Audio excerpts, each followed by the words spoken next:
Hello, YouTubers. It's Barbie J here. Welcome to my channel, June BLC. What's up, everybody? It's your girl Barbie J here with the recap and review of The Equalizer, Season 5, Episode 15, Deception. And there sure was a lot of deception going on in this episode. Anyway, before we get started, please do not forget to subscribe, like, comment, and share.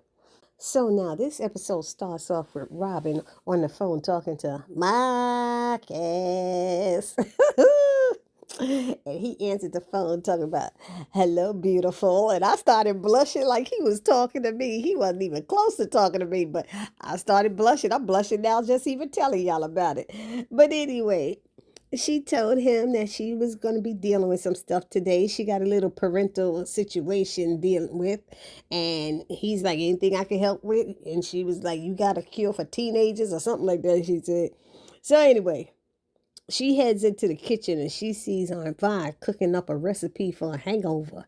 So Robin tried to find out why, but Aunt Vi wouldn't tell anything. So she don't drop dying on Dee, but she does spill a little tea about her girlfriend Evelyn, who has a new man and is dying to tell Vi all about him. So now we see Dee. She comes into the kitchen dragging, looking tore up from the floor up.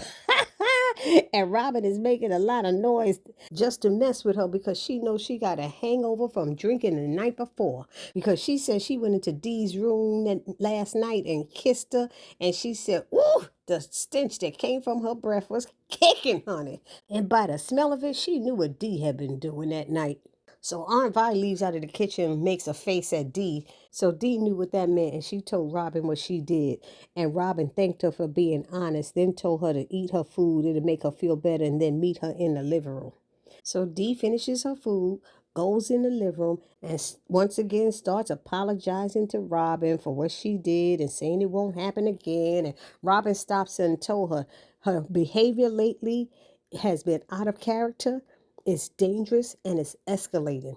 And Dee is saying it'll never happen again. I'm so sorry and all this stuff. And Robin said there's enough blame to go around. And she's like, "What do you mean?" And she tells her, "I haven't been here. You've been struggling with this and I didn't even see it and know it. So today I'm not doing anything. It's just a daughter and mommy day or mommy and daughter day, whatever." And Dee said, "You're not going to punish me?" She said, "I think the way you feeling right now is punishment enough." So she told her to go and change her clothes into something she don't mind getting dirty and meet her out in the garage. So Robin calls Harry and lets him know what's going on and that she's going to be spending the day with Delilah. So don't call for any like type of things. And then he said, "Okay, I'll let Mel know when she gets back or whenever I see her again or something." And Robin's like, "What's going on?" And he's like, "I don't know. She's been disappearing every morning, like going somewhere and coming back." And Robin said, "You sound concerned." He was like, "No, I'm sure it'll be all right. She'll let me know what's going on sooner or later," or something like that.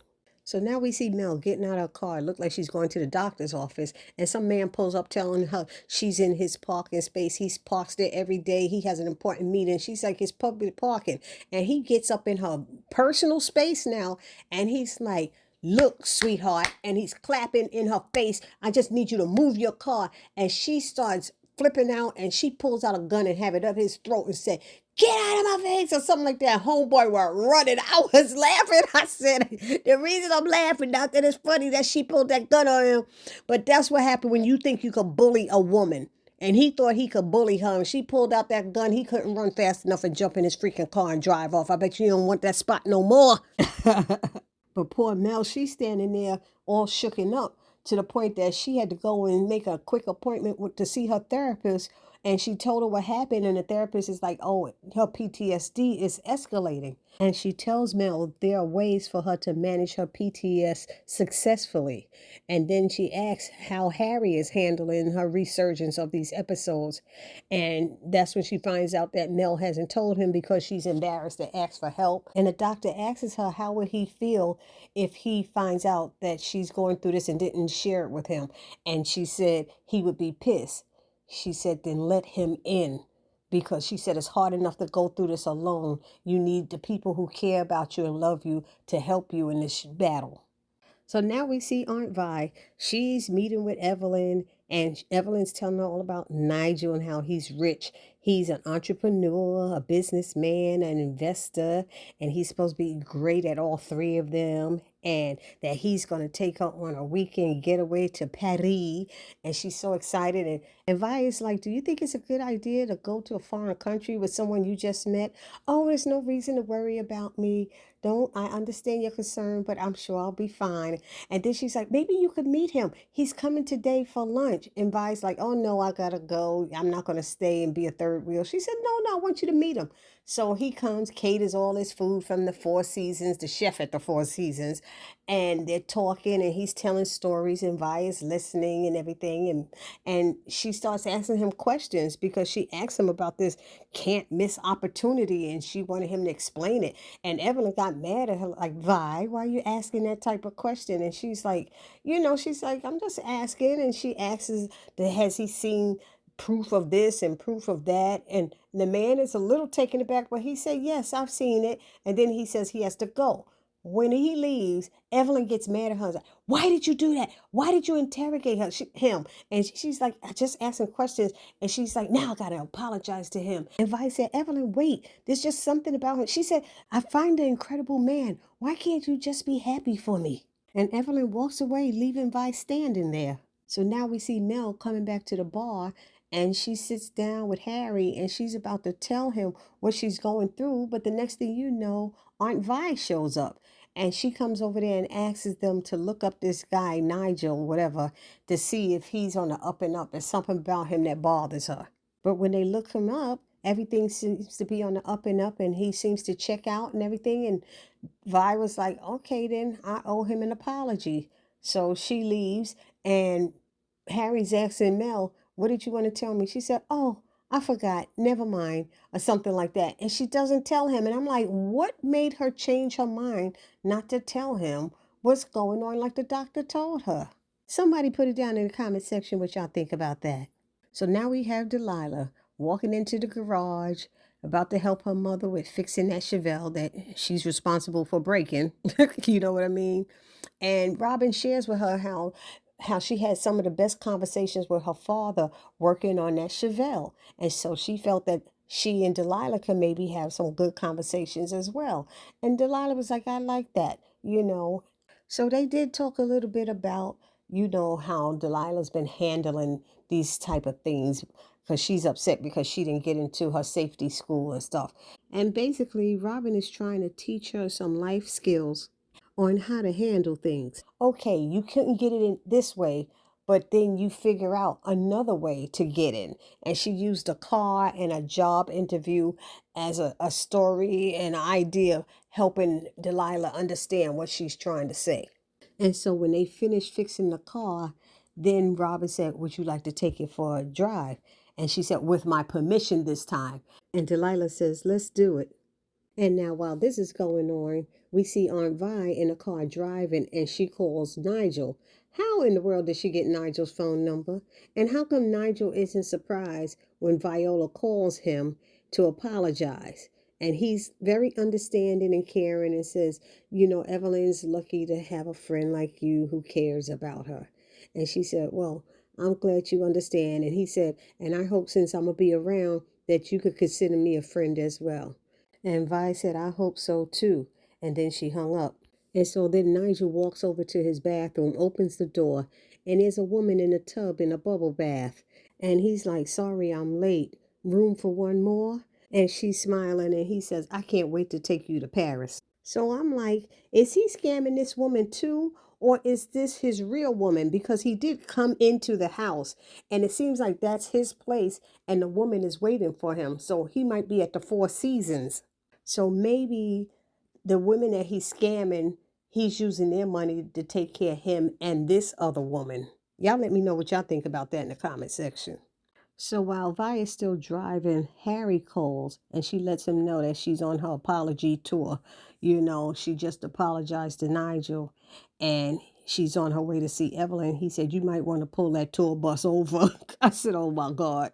He said he did some more digging and decided to do facial recognition and find out that Nigel is on 3 different sites using 3 different names. And Vi's like, what? And he said, yeah, he's got a type: professional, attractive, and recently retired, just like Evelyn.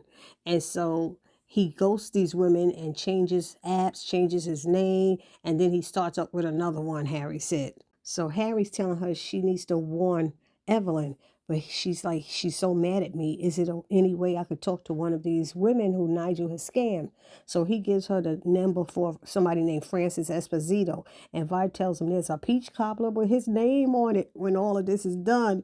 And he's like, oh, that's not necessary. But if you really want to, I said, Harry's like, he probably drooling right now. So Vi met with Francis, I guess at the bar, I think, and we've learned that Francis gave Nigel $100,000 and she never got any of it back. He had told her to write gift on a check saying that it was best for both of them for tax purposes. So yes, she went to the police and the police said there's nothing they could do because it was a gift. And then she spoke to an attorney who said it would cost a lot to sue. And she said honestly she didn't want to go to court because she didn't want everybody to know what happened to her. She said she wanted it to go away, and Aunt Vi said that's what he's counting on and he needs to be stopped. So Vi jumps into her car and heads to Evelyn's house and she calls her. And Evelyn's like, if you're not calling to apologize, then I have nothing to say to you. She said, yes, I'm apologizing. I handled it poorly. She said, but good thing I did because I had a friend look into him. You looked into him behind my back? She said, good thing I did. She said, because I just spoke to a woman who he swindled out of $100,000 and with a can't miss opportunity. And oh, Evelyn got quiet. She said, Evelyn, please tell me you didn't give that man any money. She said, I just gave him $250,000. And Vi's like, please tell me you didn't write gift on a check. She said, I did. He told me it was best for tax purposes. And she's like, oh my God, what am I going to do? So now, if you ask me, Evelyn owes Vi an apology because Vi was being a friend and trying to have her back. And now she's realizing that Vi was right. So now back over to Robin and Dee. They're riding in the car, having a good time talking. Dee's a little nervous driving, and ain't no stopping us now. Come on the radio, and Robin turns it up. Ain't no stopping us now. We're on the move. Oh, that used to be the jam back in the days. Say what? Ain't no stopping us now. We've got the groove.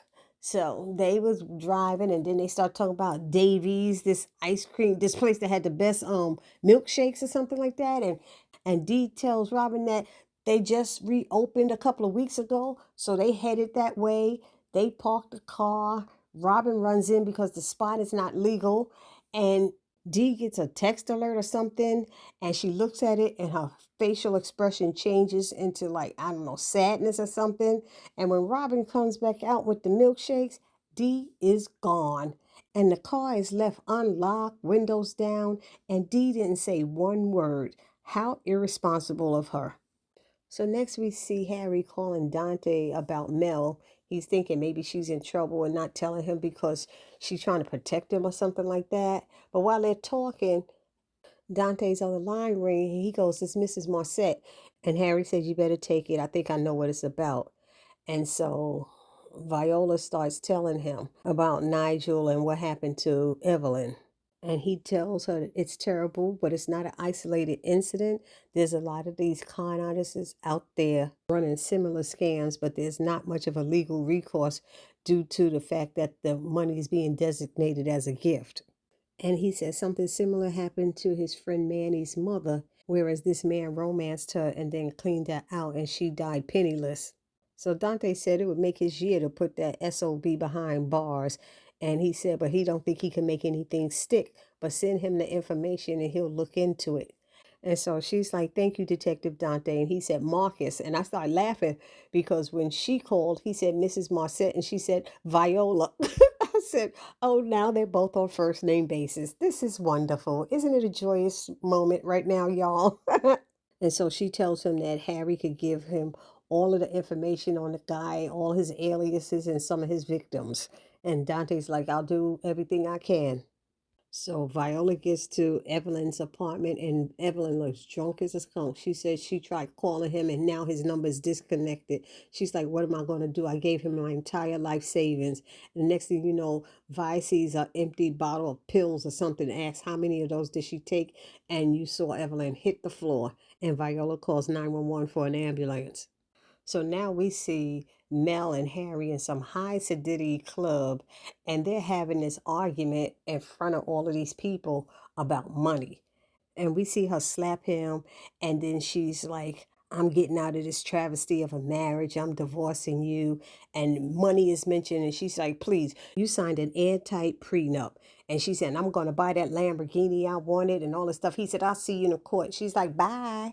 You know, and so that guy, Nigel, is there. He's in the club. So this was a whole scene that they put on for his benefit, hoping that he'll take the bite, knowing that there's another single woman going to be on the market and she has a whole lot of money. So as Harry leaves out, Nigel goes over there and offers to buy her a drink and talks to her for a little bit. You know, he taking the bait, basically.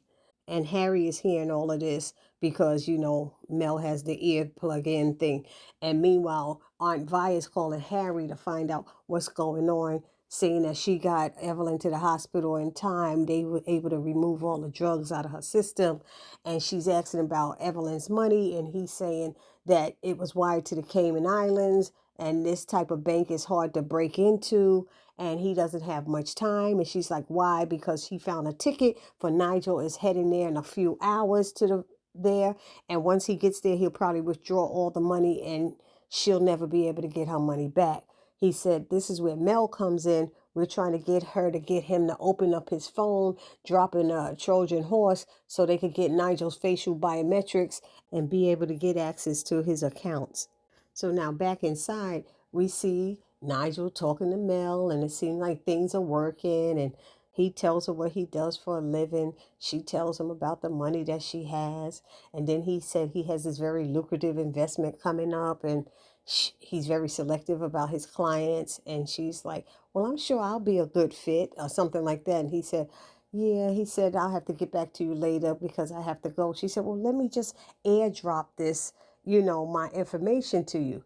So they got it open. He got the thing open and it's reading his phone and he's talking to her, and all of a sudden Mel is having an episode.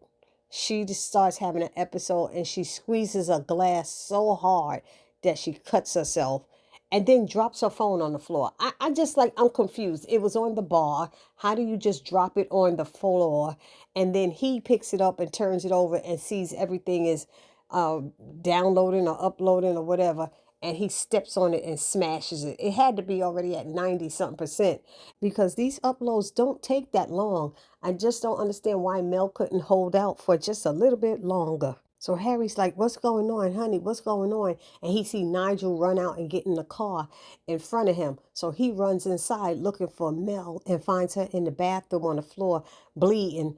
And she's like, did we get it? Did it download? Did it this? And he said, look, we'll find another way. And she's mad at herself because it didn't work. And he's like, but honey, are you okay? Let me know what happened. Are you okay? And she admits that she's not. And that's when he finds out that she's been having these episodes and she never shared it with him.